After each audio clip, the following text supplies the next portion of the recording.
नमस्कार दोस्तों, आप सभी का स्वागत है आपके अपने YouTube चैनल पर। आज मैं एक इंडियन सर्वाइवल ड्रामा फिल्म की व्याख्या करने जा रहा हूं जिसका नाम है ट्रैप। स्टोरी को समझने के लिए वीडियो को आखिर तक देखना और कमेंट करके बताना आपको वीडियो कैसी लगी। और हाँ दोस्तों, वीडियो को लाइक और सब्सक्राइब करना ना भूलें। तो चलिए शुरू करते हैं। शौर्य मुंबई में रहने वाला एक कॉल सेंटर कर्मचारी है। उनका अपनी सहकर्मी नूरी पर लंबे समय से क्रश है। एक दिन वो उसे बुलाने के लिए पर्याप्त साहस जुटाता है, लेकिन अपनी भावनाओं को व्यक्त करने में बहुत शर्माता है। लेकिन उस दिन की शुरुआत करते हुए वो उसे रोज फोन करता है और एक अजीब सी बातचीत में शामिल हो जाता है जिसमें नूरी को मजा आता है। वो शौर्य के साथ फ्लर्ट करना और उसे परेशान करना पसंद करती है, लेकिन इस बात से नाराज है कि वो कभी नहीं पूछता। जब वो अगली बार उसे फोन करता है तो वो उससे 5 सेकंड में अपने पसंदीदा भोजन का अनुमान लगाने के लिए कहती है। अगर वो सही अनुमान लगाता है तो वो उसके साथ बाहर जाएगी, लेकिन अगर ये गलत है तो वो उसका फोन उठाना बंद कर देगी। हालांकि नर्वस शौर्य इसका सही अनुमान लगाता है और उसके साथ डेट पर जाता है। उस शाम वे एक स्ट्रीट वेंडर के पास उसका पसंदीदा खाना खाने जाते हैं। कुछ समय बाद वे एक रेस्तरां में अलग अलग चीजों के बारे में बात कर रहे हैं जब नूरी ने लापरवाही से उल्लेख किया कि उसकी 2 महीने में शादी हो रही है। हैरान शौर्य उससे पूछता है कि क्या उसकी शादी उसके माता पिता ने तय की है। जब वो पुष्टि करती है कि वो विषय की अनदेखी करते हुए बातचीत जारी रखता है। उस दिन से उनकी दोस्ती की शुरुआत होती है। नूरी उससे मिलने के लिए उत्सुक होने लगती है और काम पर शायद ही ध्यान देती है। वे कई डेट पर जाते हैं और एक दूसरे के प्यार में पड़ने लगते हैं। एक दिन शौर्य उसे अपने अपार्टमेंट में लाता है जिसे वो अपने 3 रूममेट्स के साथ शेयर करता है। वे खुद को उसके कमरे में बंद कर लेते हैं। नूरी अचानक रुक जाती है और अपने भविष्य के बारे में सोचकर परेशान दिखाई देती है। शौर्य उसे शादी रद्द करने और उसके साथ भाग जाने के लिए कहता है। सबसे पहले वो सोचती है कि वो मजाक कर रहा है, लेकिन जब वो जोर देता है तो इस पर विचार करना शुरू कर देती है। जब वो कहती है कि वो अपने रूममेट के साथ नहीं रह सकती है तो वो कल तक एक नया अपार्टमेंट खोजने और उसके साथ रहने का वादा करता है। उसकी शादी सिर्फ 2 दिनों में है, इसलिए उन्हें जल्दी करनी होगी। उसके जाने के ठीक बाद शौर्य एक अपार्टमेंट की तलाश के लिए कई डीलरों को बुलाता है। हालांकि टाइमिंग और कम बजट की वजह से उन्हें कुछ नहीं मिलता। वो पूरा दिन अपार्टमेंट परिसरों में बहुत कम या बिना किसी प्रगति के घूमने में बिताता है। ऐसी ही एक बैठक में एक अजनबी उसे एक किफायती जगह के बारे में बात करते हुए सुनता है। वो ये कहते हुए श्रेया के पास जाता है कि उसके पास उसके लिए एक आदर्श स्थान है। शौर्य को पहले तो संदेह हुआ, लेकिन वो वैसे भी अपार्टमेंट देखने के लिए आने के लिए तैयार हो गया। उसे एक नवनिर्मित उच्च वृद्धि वाले अपार्टमेंट परिसर में लाया जाता है जो कि वो जितना खर्च कर सकता है उससे कहीं अधिक महंगा लगता है। उन्हें बताया जाता है कि परिसर 2 साल पहले बनाया गया था, लेकिन निर्माण और कानूनी मुद्दों के कारण खाली है। जिस अपार्टमेंट की पेशकश की जा रही है वो एक ऐसे व्यक्ति का है जो शायद ही कभी उस जगह पर आता हो। वो जिस अजनबी से अभी अभी मिला वो उस जगह का केवल एक केयरटेकर है, लेकिन जब से मालिक 2 साल से अनुपस्थित है वो अनैतिक रूप से पैसे के लिए इसे शौर्य को सौंप रहा है।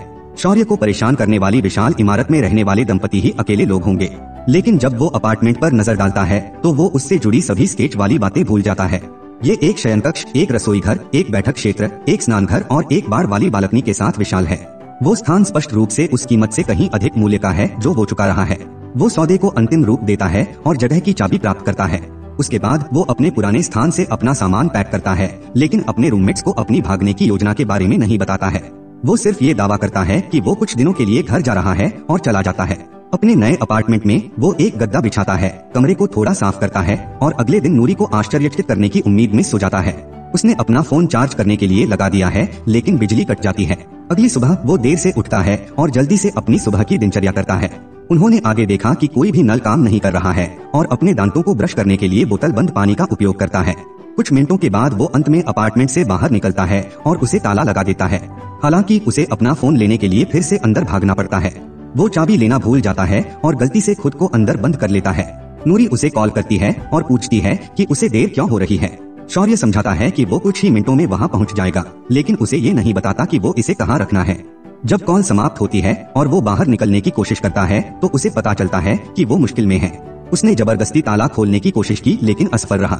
वो दराज में कुछ उपकरण ढूंढता है और उनका उपयोग करता है, लेकिन चाबियों के बिना इसे खोलना लगभग असंभव लगता है। उसके बाद वो एक हेल्पलाइन पर कॉल करता है और उनसे ताला तोड़ने के लिए किसी को भेजने के लिए कहता है, लेकिन उनके दुर्भाग्य से पता बताने से पहले ही उनका फोन ऑफ जाता है।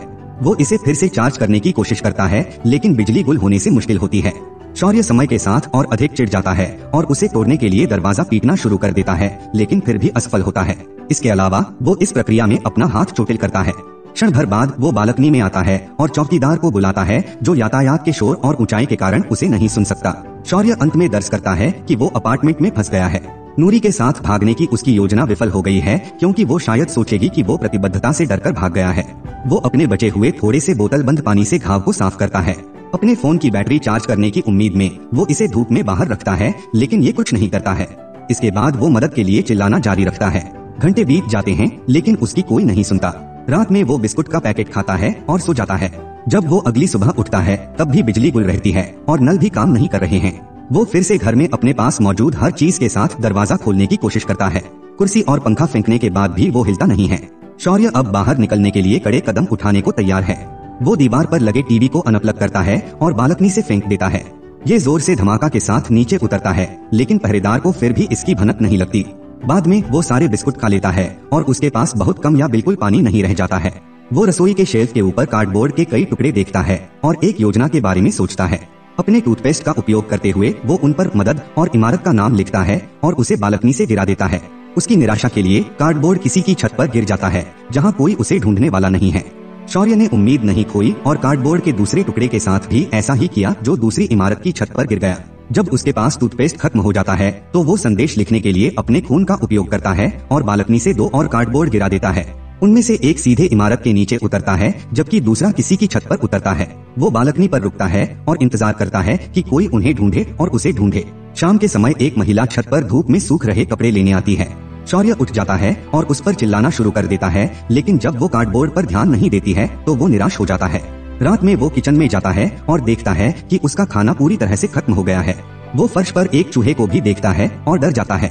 इससे भागने की कोशिश करते हुए उसका सिर दीवार से लग जाता है और वो बेहोश हो जाता है। अगली सुबह वो फर्श पर उठता है। वो देखता है कि किचन सिंक में नल काम कर रहा है, लेकिन चूहे की वजह से वो अंदर जाने से भी डरता है।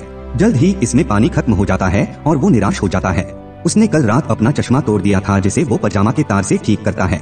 किसी को उसे देखने के लिए एक और प्रयास में वो एक अस्थायी स्लिंग शॉट बनाता है और छत के शीर्ष पर महिला पर कंकड़ फेंकने के लिए इसका इस्तेमाल करता है।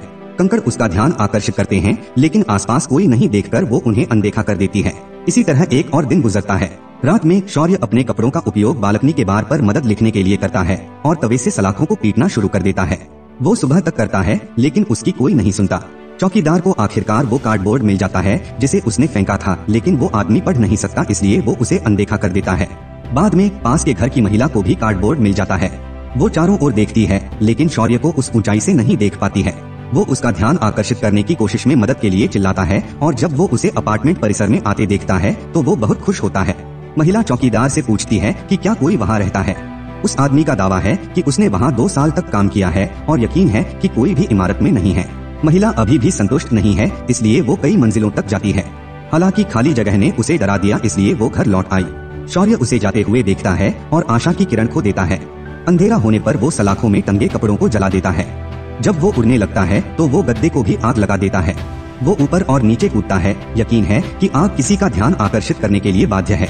हालांकि योजना गलत हो जाती है जब आग एक सोफे तक फैल जाती है। वो किसी तरह उसे अपनी बनियान से उड़ा देता है और सो जाता है। भूख के कारण वो नूरी के साथ अपना पसंदीदा भोजन खाने का सपना देखता है, जैसे वे करते थे। उन्हें ये भी याद है कि उत्तरजीविता से पता चलता है कि जब वे सुनसान होते हैं तो कुछ भी खाना सिखाते हैं। सलाह लेते हुए वो चूहे को मारने के लिए रसोई में जाता है, लेकिन जब वो उसकी ओर दौड़ता है तो वो घबरा जाता है।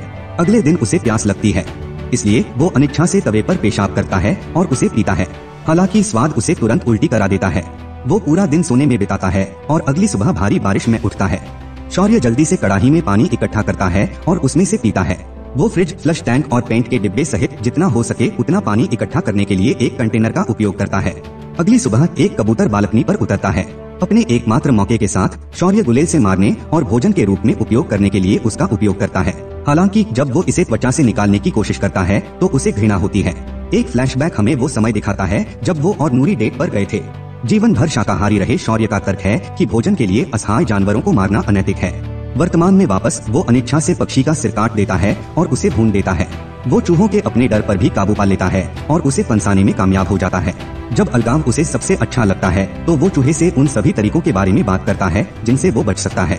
उसने देखा है कि उसके नीचे कुछ मंजिलों वाले अपार्टमेंट में बालकनी पर बार नहीं है। यदि वो अपार्टमेंट में जाने का प्रबंधन करता है और दरवाजा खुला है तो वो इससे बाहर निकल सकता है। हालांकि इसके लिए उन्हें पहले अपनी बालकनी की सलाखों को काटना होगा। उसके पास केवल एक धातु की चादर है, लेकिन वो उसे वैसे भी देखना शुरू कर देता है।